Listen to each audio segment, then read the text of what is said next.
आज की इस क्लास में मैं आपको ये बताऊंगा कि आपको इग्नू की अपनी फर्स्ट ईयर की परसेंटेज कैसे कैलकुलेट करनी है।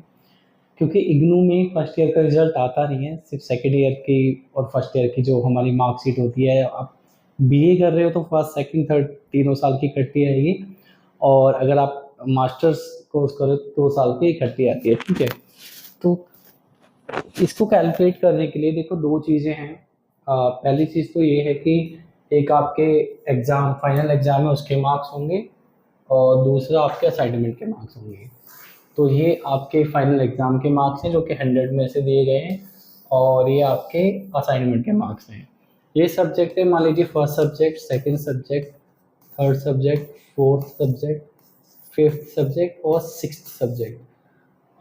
हम लोग ये मान रहे हैं जो स्टूडेंट्स के फर्स्ट ईयर में 6 सब्जेक्ट हैं, और ये इस स्टूडेंट के 100 में से मार्क्स हैं। तो आपको सबसे पहला क्या काम करना है, सबसे पहले तो इसके जो 100 सबसे पहले तो आपको ये करना है जो इस स्टूडेंट के 100 में से मार्क्स हैं, ये मार्क्स आप इनका टोटल करो। ठीक, तो आप इनका जब टोटल करोगे तो टोटल आएगा आपका 378। ये आपके जो मार्क्स हैं ना 100 में से हैं, और आपके एग्ज़ाम की जो वेटेज होती है वो होती है 70%। तो हम इसका 70% निकालेंगे।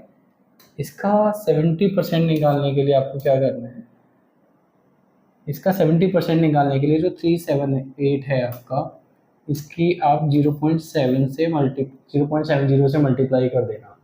तो आपका 378 का जो 70% है वो ये हो गया। अब ये इस स्टूडेंट के असाइनमेंट के मार्क्स है 100 में से।